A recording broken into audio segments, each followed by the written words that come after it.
Assalamualaikum warahmatullahi wabarakatuh.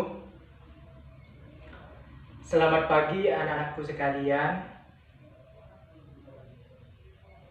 Bagaimana kabarnya anak-anakku sekalian?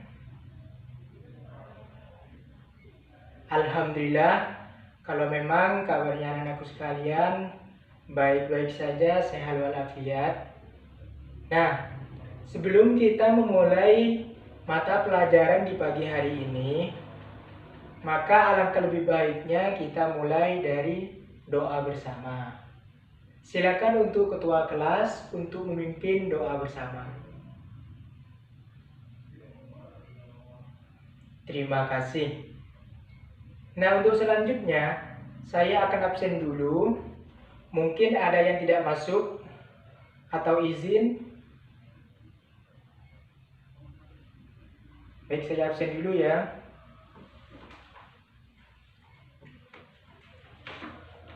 Fajar, Suli, Rohmatul Mafiroh,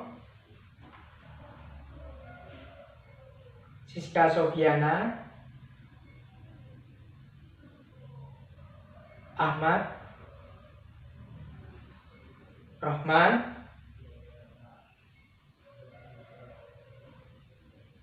Sahirul Fatah, Suci. Alhamdulillah masuk semua. Nah, sebelum kita membahas pelajaran pada pagi hari ini, silakan kepada anak-anak untuk mengeluarkan perlengkapan alat tulisnya.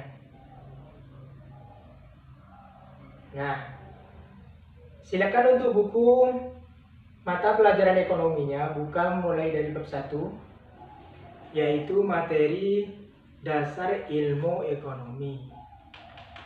Nah, kenapa anak-anak harus belajar dasar ilmu ekonomi, yaitu manusia?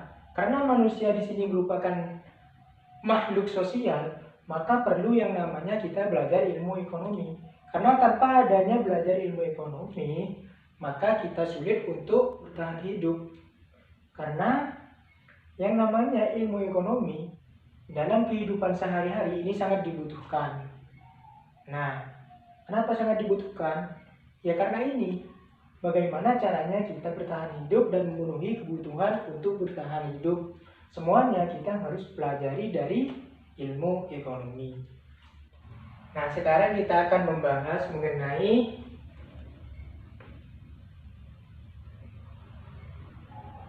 dasar ilmu ekonomi. Nah, sini yang kita bahas yaitu mengenai dasar ilmu ekonomi. Apa itu dasar ilmu ekonomi? Pertama, kita lihat dulu dari kata ekonomi. Nah, ini kata ekonomi pertamanya ini diambil dari bahasa Yunani, yaitu dari oikos dan nomos.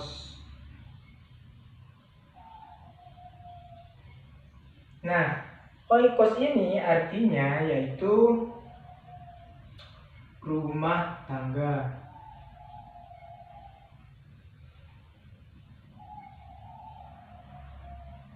Sedangkan nomos artinya peraturan.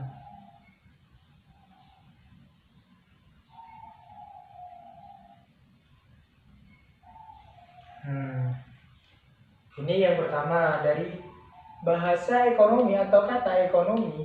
Ini pertamanya diambil dari bahasa Yunani, yaitu oikos dan nomos. Nah, di sini oikos artinya rumah tangga, sedangkan nomos artinya peraturan. Nah, sehingga ketika disimpulkan dari dua kata ini menjadi ekonomi, yang artinya peraturan rumah tangga. Ini pertamanya. Sedangkan pengertian dari ekonomi yaitu ilmu yang mempelajari usaha untuk memenuhi kebutuhan sehari-hari. Ini kalau kita melihat pengertian dari ilmu ekonomi, yaitu merupakan ilmu yang mempelajari mengenai bagaimana kita berusaha untuk memenuhi kebutuhan sehari-hari. Ini. Terus selanjutnya yaitu mengenai pembagian. Nah, di sini pembagian ilmu ekonomi di sini dibagi dua. Yang pertama, di sini ekonomi makro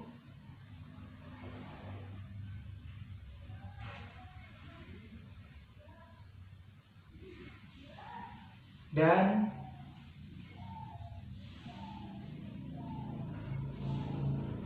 ekonomi mikro.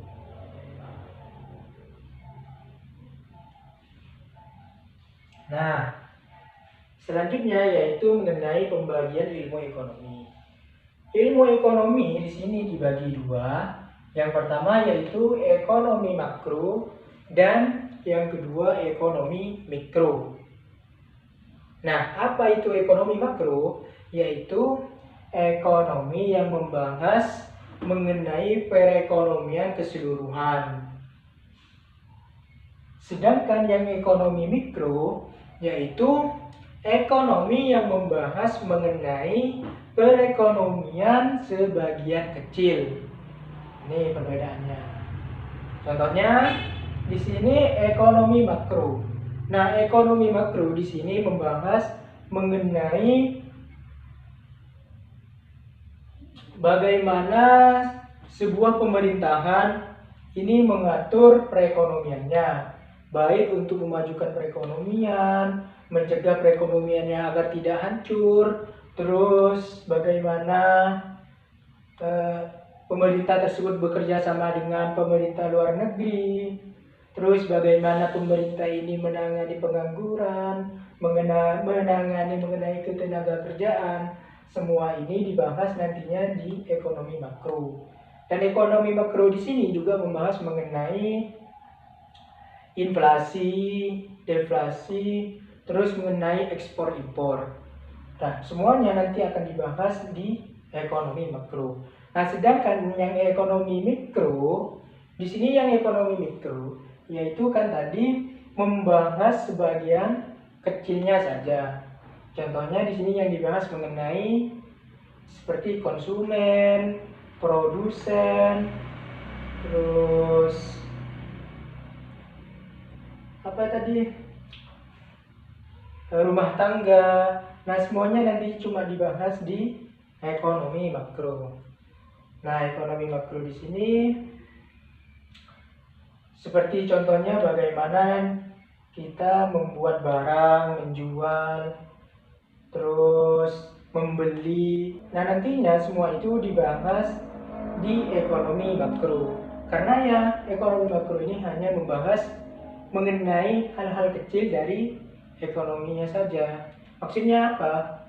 Yaitu ekonomi mikro ini hanya membahas sebagian kecilnya saja. Contohnya ya seperti tadi, konsumen, produsen. Nah, di sini yang membahas adalah ekonomi makro. Terus selanjutnya di sini yaitu konsep ilmu ekonomi. Nah, konsep ilmu ekonomi di sini ada 3, yaitu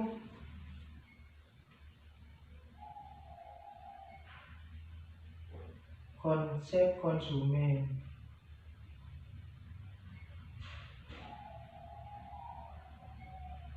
terus yang kedua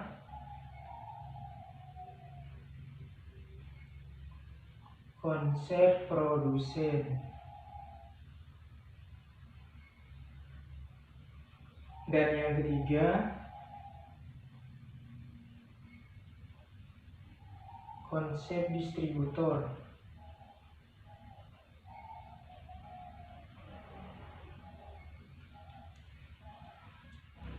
Nah, kita membahas di konsep pertama dulu, yaitu konsumen.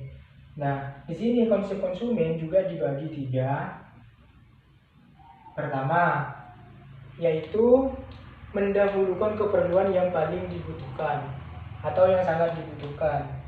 Nah, seumpamanya di sini konsumen ingin membeli barang, maka barang yang paling dibutuhkan adalah itu yang harus dibeli pertama atau yang harus terpenuhi.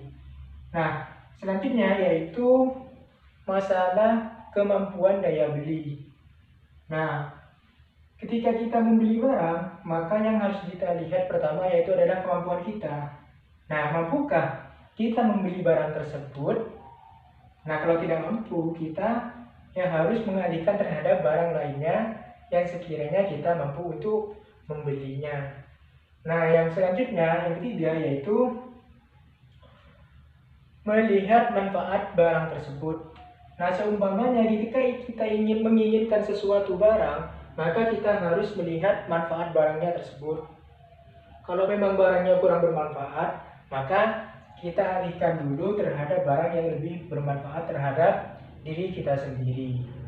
Itu konsep konsumen. Nah, selanjutnya yaitu membahas yang nomor 2 ini mengenai konsep produsen. Di mana konsep produsen di sini juga dibagi 3. Yang pertama yaitu menggunakan bahan mentah yang berkualitas dengan harga yang murah. Ini konsep produsen yang pertama. Terus yang kedua, menganalisis kebutuhan pasar untuk berproduksi.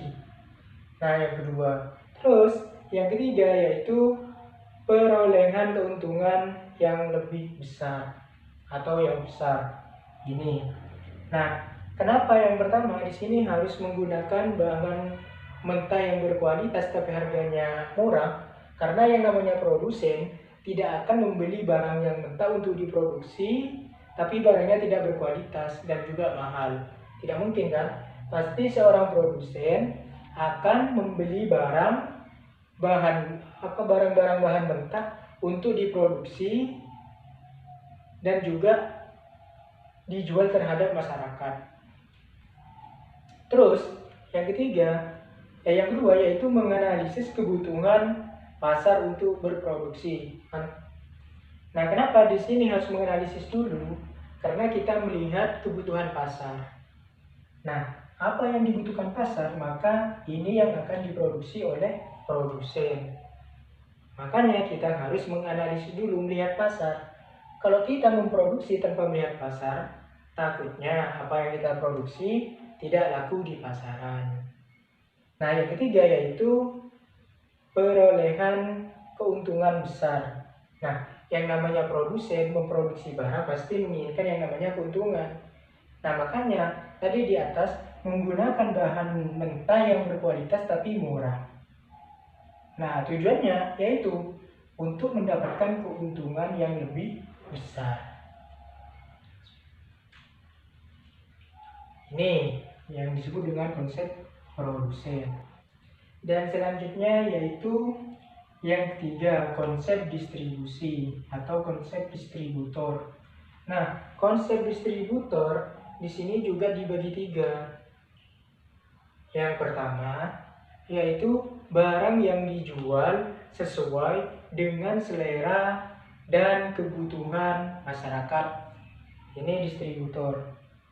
Selanjutnya, yang kedua yaitu menyesuaikan alat angkutan dengan barang yang kita ingin dijual atau kita ingin distribusi. Terus yang ketiga yaitu membeli barang dengan harga yang murah terhadap terhadap produsen dan menjualnya dengan keuntungan yang lebih besar. Ini konsep distributor. Nah, kenapa di sini konsep distributor yang bagiannya yang pertama yaitu barang yang dijual harus sesuai dengan selera dan keinginan masyarakat? Karena ketika kita mendistribusikan barang atau menjual barang tanpa adanya selera dan kebutuhan masyarakat, tidak sesuai seumpamanya dari kedua tersebut, maka barang tersebut tidak akan laku. Ini. Terus yang kedua yaitu menyesuaikan alat angkutan dengan barang. Kenapa? Karena ketika kita tidak menyesuaikan dengan barang angkutan tersebut, maka di sini yang dilihat pertama adalah mengenai upahnya dan juga sesuaikan barang tersebut ketika dibawa dengan angkutan tersebut. Makanya kita harus sesuaikan. Seumpamanya barang yang ingin kita distribusikan besar, maka angkutan yang kita perlukan juga harus lebih besar dan sebaliknya.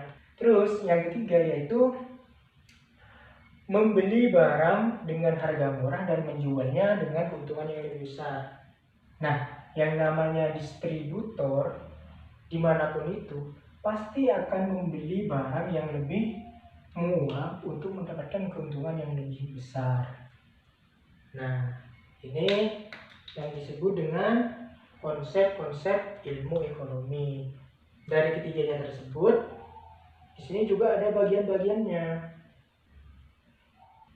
Silakan, mungkin ada yang ingin ditanyakan mengenai pengertiannya, pembagiannya, serta konsepnya tadi yang sudah saya terangkan. Mungkin Fajar, ada yang ingin ditanyakan mengenai hal ini? Atau Siska kurang paham mengenai pembagian atau konsepnya? Baik, kalau memang semuanya sudah paham mengenai ini, silakan buat kelompok. Dari semua yang ada di kelas ini, silakan buatlah 4 kelompok. Dan untuk ketua kelas silakan dibagi. Siswa yang ada di kelas ini dijadikan 4 kelompok. Nah, selanjutnya silakan kepada setiap kelompok untuk mendiskusikan mengenai pengertian pembagian konsep yang ada di dalam dasar ilmu ekonomi ini. Silakan diskusikan di kelompoknya masing-masing. Nah, setelah itu silakan dipresentasikan di depan atau diterangkan ke depan setiap kelompok. Per kelompok ya, jangan lupa. Jadi ini diterangkan di pertemuan yang akan datang. Baik, mungkin ada yang ingin ditanyakan. Silakan sebelum Bapak akhiri pelajaran pada hari ini. Baik, kalau memang tidak ada, maka Bapak akan akhiri pelajaran pada hari ini.